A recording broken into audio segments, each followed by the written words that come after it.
بسم اللہ الرحمن الرحیم۔ السلام علیکم ورحمۃ اللہ وبرکاتہ۔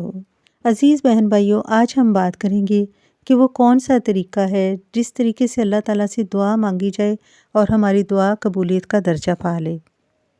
حضرت فضالہ بن عبید رحمۃ اللہ علیہ فرماتے ہیں کہ ایک شخص مسجد نبوی میں آیا، نماز پڑھی اور یوں دعا کی، اللہم اغفر لی ورحمنی، اے اللہ مجھے بخش دے اور مجھ پر رحم فرما۔ حضور اقدس صلی اللہ علیہ وآلہ وسلم مسجد میں تشریف فرما تھے۔ آپ صلی اللہ علیہ وآلہ وسلم نے یہ دعا سن کر فرمایا، تم نے مانگنے میں جلد بازی سے کام لیا۔ جب نماز پڑھ لو تو پہلے اللہ تعالیٰ کی حمد و ثنا کرو، پھر درود شریف پڑھو اور پھر دعا مانگو۔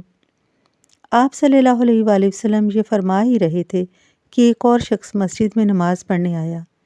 اس نے نماز پڑھ کر اللہ تعالیٰ کی تعریف بیان کی، پھر درود پاک پڑھا اور پھر اپنی ضرورت بیان کی۔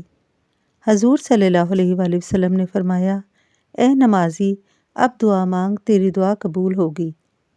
نبی کریم صلی اللہ علیہ وآلہ وسلم فرماتے ہیں، جب بھی دعا کرو تو شروع میں مجھ پر درود پڑھو، دعا کے درمیان میں بھی درود پڑھنے سے غفلت نہ برتو اور دعا کے آخری کلمات درود پر ہی ختم کرو۔